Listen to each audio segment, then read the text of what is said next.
மேஷராசி பொறுத்த வரைக்கும் என்ன சொல்லுவாங்கன்னா, மேஷம்னா மோசம்னு சொல்லுவாங்க. ரொம்ப ஈஸியாக உங்களை ஏமாற்றிடுவாங்க. அது என்னன்னா, நீங்கள் நட்புக்கு ரொம்ப உண்மையானவராக இருப்பீங்க. மேஷராசிக்காரங்க ஒரு ஆன்டிக் பிரியர்களாக இருப்பாங்க. வேணா பாருங்க, மேஷராசிக்காரங்களுக்கு முக்கியமாக மனைவி வேலைக்கு போவாங்க சார். தலையில் முகத்தில் அடிபட்டுருக்கும். கமெண்ட்ல போடுங்க. உங்கள் அக்கா அவங்களை அடிக்கடி ஃபோன் பண்ணி கூப்பிடுவாங்க. பக்கத்து இருக்கார ஒரே சண்டை போட்டுட்டே இருக்கான். முருகன், கோமதி இந்த பேர் இருக்கிறவங்க யாராவது இருந்தால் அவங்க உங்களோட லிங்க்டா இருப்பாங்க. உங்க அப்பா கூட. தெறிக்க விடும் காரம் நிறம் சுவையை தருகிறது. ஆச்சி மிளகாய் தூள் தெறிக்க விடும் காரம் நிறம் சுவை.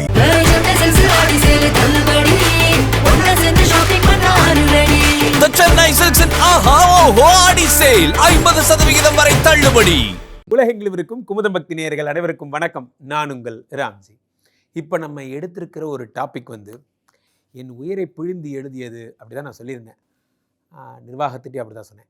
இதுக்கு நீங்கள் தர வேண்டிய சப்போர்ட் என்னென்னா, இப்போ நான் மேஷராசியை பற்றி நீங்கள் முதல்ல எப்படி இருப்பீங்க, உங்களுக்கு வாழ்க்கையில் என்னெல்லாம் நடந்திருக்கும், அதுக்கு என்ன பண்ணால் உங்களுக்கு பணம் வரும், அது அடுத்த செக்மெண்ட்டில் சொல்லுவேன். முதல்ல இது தன்னிலை விளக்கம் மாதிரி தான். இது உங்களுக்கு மேட்ச் ஆனால் கமெண்டில் என்ன பண்ணுறீங்க, கரெக்டு சார் நீங்கள் சொன்னதெல்லாம் எனக்கு பக்கவாக இருக்குது அப்படின்னு சொன்னீங்கன்னா இந்த பயணத்தை நான் தொடருவேன். அடுத்து மேஷராசிக்காரங்க இது வீட்டில் வைங்க, எதை வச்சா பணம் வரும், அந்த செக்ஷனில் நான் போவேன். சரியா? இப்போது சேலஞ்ச். இப்போ நம்ம சொல்கிறதெல்லாம் உங்கள் மைண்டில், நீங்கள் மேஷராசினா உங்கள் மைண்டில் நடந்ததெல்லாம் ஒரு ரிவைன் பண்ணி எடுத்துக்கோங்க. ஜோதிட சாஸ்திரத்தில் ராசி மண்டலத்தில் மண்டை ஓடு காலப்புருஷனின் முதல் ராசி தான் அப்படிங்கிறது தான் மேஷராசி. ஆடு மோதுதல் அப்படின்னு சொல்லுவாங்க. ஒரு ஆடு மோதிட்டு அதான் மேஷராசி. மேஷராசி பொறுத்த வரைக்கும் என்ன சொல்லுவாங்கன்னா, மேஷம்னா மோசம்னு சொல்லுவாங்க. ரொம்ப ஈஸியாக உங்களை ஏமாற்றிடுவாங்க. அது என்னென்னா, நீங்கள் நட்புக்கு ரொம்ப உண்மையானவராக இருப்பீங்க. நீங்கள் பொய் சொல்ல மாட்டீங்க. அது மாதிரி உங்களுக்கு யாருக்கு நீங்கள் துரோகம் பண்ணதா சரித்திரம் கூட இருக்காது. ஆனால் உங்களை துரோகம் பண்ணவங்க சும்மா விட மாட்டீங்க. இப்போ பாயிண்ட்ஸ் நான் சொல்கிறேன் பாருங்கள். காவல்துறை, இராணுவம், மருத்துவம், ரியல் எஸ்டேட்டு, கெமிக்கல், இது எல்லாமே இந்த மேஷராசி சம்மந்தப்பட்டவங்க வேலை செய்கிறாங்க பெரும்பாலும். இந்த மேஷராசிக்காரங்க ஒரு ஆன்டிக் பிரியர்களாக இருப்பாங்க. வேணா பாருங்கள், உங்களுக்கு இந்த பழைய ஸ்டாம்ப் பேப்பர் கலெக்ஷன் பண்ணுறது, இந்த பழைய காயினை கலெக்ட் பண்ணுறது, இதெல்லாம் ரொம்ப பிடிக்கும். அதே மாதிரி ஆன்டிக் பொருட்கள், இது நான் கர்நாடகா போயிருந்தேன் சார், அந்த ராஜா பயன்படுத்திய வாள்னு சொன்னாங்க சார், ஏலத்துக்கு வாங்கிட்டு வந்துட்டேன். இதுக்கு எதுக்கு எவ்வளோ செலவு பண்ணேன், இதெல்லாம் பொக்கிஷம் சார். சில பேர் என்ன பண்ணுவாங்க, அப்பா யூஸ் பண்ணது ஆயுசுக்கும் அது இருக்கணும், என் கூடவே இருக்கணும் அப்படின்னு அப்பாவோட பேனா, டைரி, பையன் தலைமுறை தாண்டி வச்சுருப்பாங்க. இதெல்லாம் எங்கள் பரம்பரை சொத்துக்கள். பெரிய சொத்துலாம் இல்லை, ஆனால் அவரோட சுவாசம் அதில் இருக்குதுன்னு நம்புகிறவங்கலாம் நீங்கள் தான். அதே மாதிரி மிதுனம், சிம்மம், இதெல்லாம் உங்களுக்கு துலாம், தனுசு, கும்பம், இதெல்லாம் நட்பு வீடுகளாக இருக்கும். இது ஃப்ரெண்ட்ஸ் எல்லாம் அப்படி இருப்பாங்க. பெரும்பாலும் மேஷராசிக்காரங்க வீட்டு வாசலில் செங்கக்கல்லை கொட்டி வச்சு மணலை கொட்டி வச்சுருப்பாங்க. எஸ்ஆர் நோ கமெண்டில் போடுங்க. ஏன்னா அந்த தெருவில் யார் வீட்டுக்கு கட்டட வேலை நடந்தாலும் உங்கள் வீட்டு வாசலில் தான் கொட்டுவாங்க. இது ஒரு ஆச்சரியம். மூணாவது ஆச்சரியம், நான் மேஷராசிக்காரங்க ஒரு லட்சம் பேர்ட்டு பேசியிருக்கேன் சார் இந்த 20 வருஷத்தில். அதில் நான் பார்த்தது என்னென்னா, பெரும்பாலான ஒரு வீட்டுக்கு வௌவால் வருது. பெரும்பாலான இப்போ இருக்கிற வீட்டுக்கு வருமானா, நான் மெட்ராஸில் 34வது மாடியில் இருக்கேன் சார்னா வௌவால்லாம் வராது. ஆனால் பிறந்து வளர்ந்த ஒரு வீடு இருக்கும் இல்லையா, அந்த வீட்டுக்கோ, அல்லது இப்போ இருக்கிற வீடு பழமையான வீடு தான் சார், மாம்பழத்தில் எங்கள் அப்பா வீட்டில் தான் இருக்கேன் அப்படின்னா அந்த வீட்டுக்கு கண்டிப்பாக வௌவால் வரும். அதே மாதிரி அந்த வீட்டுக்குள்ளார ஒரு பழைய சைக்கிளோ ஒரு ஓடாத இயந்திரமோ கண்டிப்பாக இருக்கும். இது எங்கள் அப்பா யூஸ் பண்ண சைக்கிளு, நான் யூஸ் பண்ணாமல் வச்சுருக்கேன், அவர் நினைவாக. அந்த மாதிரி ஓடாத மிஷின், சில பேர் லேத்து மிஷின் வாங்கியிருப்பாங்க, ஓட்டியே இருக்க மாட்டாங்க, அது தூக்கி போட மனசு இல்லாமல் வச்சுருப்பாங்க. அந்த மாதிரி பழைய மிஷின்லாம் இருக்கும். பெரும்பாலும் மேஷராசிக்காரங்க அவங்க அப்பா வழி சொத்து இருக்கு இல்லையா, அப்பா வழி சொத்து அது பிரச்சனையாகி அது வில்லங்கத்தில் தான் சார் இருக்கும். எழுதி வச்சுக்கோங்க. மேஷராசிக்காரர்கள் பயன்படுத்தாத சொத்து, எங்கள் ஊரில் எங்கள் அப்பா சொத்து இருக்குது சார், பூர்வீகத்தில் இருப்பதில்லை, பூர்வீகத்திலிருந்து வெளியே வந்து தான் பழைப்பீங்க. ஒன்று, பூர்வீகத்தில் உங்களுக்கு சொத்து இருந்தாலும் அதை அனுபவிக்க முடியாமல் கேஸ் போட்டு வச்சுருப்பாங்க. இதெல்லாம் நடந்திருக்கும். அப்பா கூட இருக்கிற சொத்தில் பாகப்பிரிவினை இருக்கும்.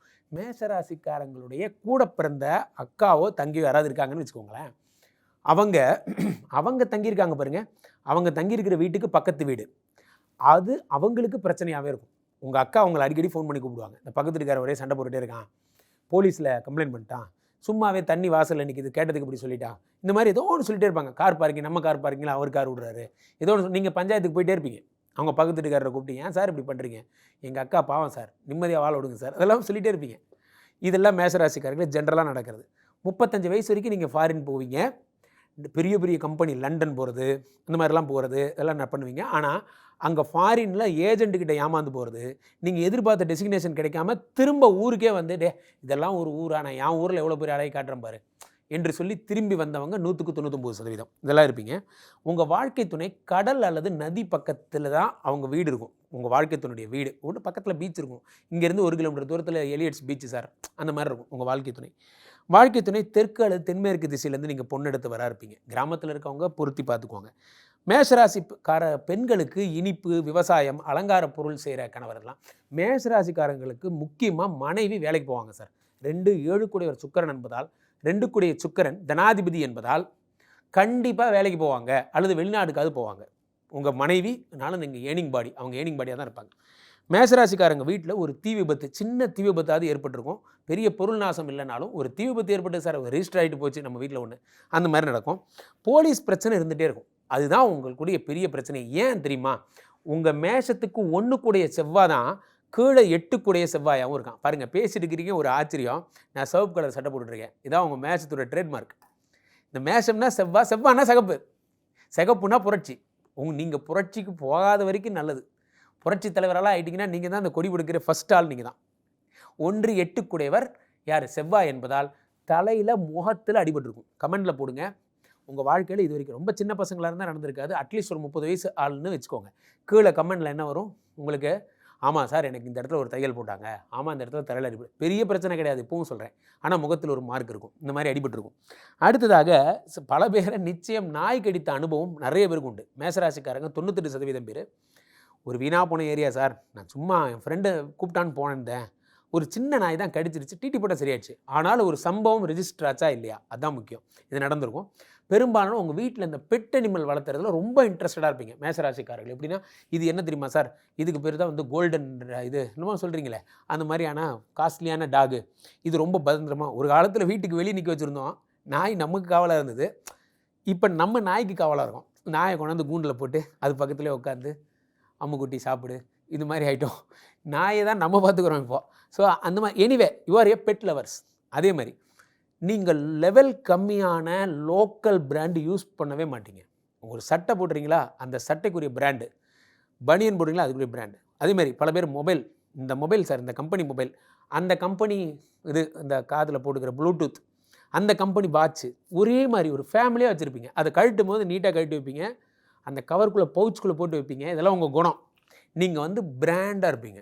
நீங்கள் உங்கள் நீங்கள் என்ன பிராண்ட். ஒரு இடத்துக்கு போனால் டவுசர் போட்டுட்டு தான் போவீங்க. இந்த இது சொல்கிறாங்க பாருங்கள், இந்த ஷார்ட்ஸ் அதெல்லாம் போட்டுட்டு தான், ரொம்ப சாதாரணமாக பெரிய ஆளாக இருப்பீங்க. 45-50 வயசு ஆளாக இருப்பீங்க. ஒரு ஃபங்க்ஷனுக்கு போனால் கூட ரொம்ப இயல்பான ஆளாக இருப்பீங்க.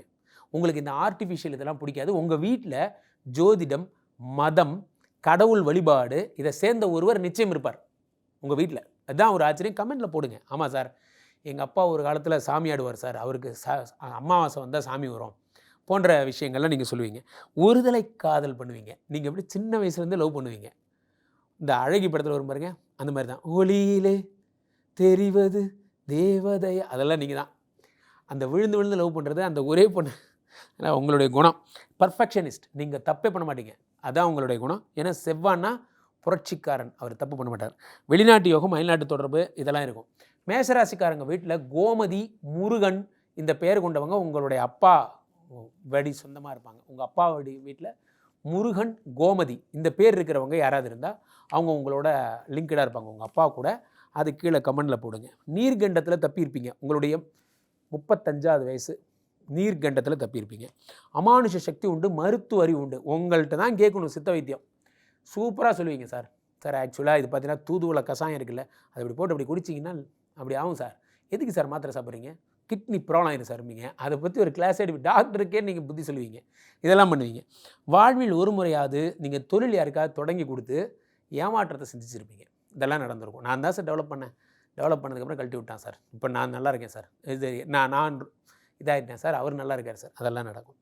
அது பக்கத்து வீட்டில் அப்படியே திரும்பி பாருங்கள், உங்கள் பக்கத்து வீட்டில் ஒரு நர்ஸு, ஒரு வாத்தியார், யாராவது ஒருத்தர் உங்கள் வீட்டு பக்கத்து வீட்டில் இருப்பாங்க. எழுதி வச்சுக்கோங்க.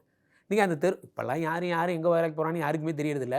இருந்தாலும் கேட்டிங்கன்னா சொல்லுவாங்க பக்கத்து வீட்டில் நர்ஸ். இதெல்லாம் தந்தையோ தாத்தாவோ கமெண்டில் போடுங்க. Challenge sir. தந்தையோ தாத்தாவோ 2 திருமணம் பண்ணியிருப்பாங்க. தாத்தா பண்ணலன்னா தாத்தாவோட அப்பா, உங்கள் கொள்ளு தாத்தாவது பண்ணியிருப்பார்.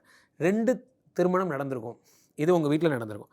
அப்புறம் தந்தையால் எப்போ பார் மருத்துவ செலவுனா உங்களுக்கு தந்தையால் தான். எங்கேயா கீழே விழுந்துருவார், கை கால் அடிபடும், உங்கள் ஒய்ஃபோ குழந்தைங்களோ உங்களுக்கு செலவு கிடையாது. உங்கள் அப்பாவால் தான் நிறைய செலவு பண்ணுவீங்க. அப்பா வழி சொத்தில் பிரச்சனை இருக்கும். தந்தை வழி ஒருவேளை கோமதி, லக்ஷ்மின்னு கூட பேர் இருக்கும். நான் உங்களுக்கு இந்த பேருடையவங்களும் கீழே கமெண்டில் போடுங்க. உடன் பிறந்தவங்களுக்கு முருகன், கிருஷ்ணர் இந்த பேர்லாம் கண்டிப்பாக அவங்க கூட இருப்பாங்க. இவ்வளோ தூரம் கரெக்டாக மோகன், கிருஷ்ணன், கோமதி, லக்ஷ்மி இவ்வளோ கதை சொல்கிறோன்னா நாங்கள் எவ்வளோ ஆய்வு தரவுகள் மேற்கொண்டிருப்போம். அப்போது இந்த பதிவெல்லாம் கரெக்டாக, இப்போ நான் சொன்னதெல்லாம் கரெக்டாக. இதுக்கும் என் பிறப்பு ராசிக்கு என்ன சார் சம்மந்தம்? வரேன். பிறப்பு ராசிக்காரங்க எப்படின்னா 35 வயது வரை உங்கள் வாழ்க்கையில் ஏற்றம் இல்லை. எப்படி? வெளிநாடு போகிறது, அங்கே போகிறது, இங்கே போகிறது, 10 கம்பெனி மாறுறது எல்லாம் நடக்கும். 35 வயசுக்கு அப்புறம் ஸ்விங் எடுக்கிற நீங்கள் 45 வயசுக்கு அப்புறம் பிரமாதமாக இருப்பீங்க. அடுத்த 10 வருஷம் பிராண்டிங் ஆக்டிவிட்டி, 45 வயசுக்கு அப்புறம் நின்று வாழ்வீங்க. உங்களுக்கு பிடிச்சதெல்லாம் என்ன? ஒரு குடும்பம், அழகாக ஒரு சின்ன குடும்பம், சின்னஞ்சிறு கூட்டுக்குள்ளே, அந்த மாதிரி தான். சின்னஞ்சிறு கூட்டுக்குள்ளே சொர்க்கம் இருக்குன்னு நம்புகிற ஆள் நீங்கள். நீங்களாக எதையும் பிராண்ட் பண்ணிக்க மாட்டீங்க. ப்ரைவேசிக்கு ரொம்ப முக்கியத்துவம் கொடுப்பீங்க. இதெல்லாம் உங்கள் குணம். அப்படின்னா நான் என்ன பண்ணால் பணம் வரும், என் கடன்லாம் தீரும், எனக்கு எப்போ சார் வேலை கிடைக்கும்? காத்திருங்க அடுத்த பதிவில். இந்த பதிவுக்கு நீங்கள் கொடுக்குற சப்போர்ட்டை பொறுத்து தான் நான் நிர்வாகத்திட்ட கேட்க முடியும். இது சொல்லப்போனால் எனக்கு வச்சுக்கிட்டு அக்னி பிரச்சனையை கூட வச்சுக்கலாம். உங்களுடைய ஆதரவில் இந்த பதிவு வெற்றி பெறுகிறது. மீண்டும் ஒரு நல்ல பதிவில் சந்திப்போம். நன்றி, வணக்கம். தெறிக்க விடும் காரம் நிறம் சுவையை தருகிறது. ஆச்சி மிளகாய் தூள் தெறிக்க விடும் காரம் நிறம் சுவை.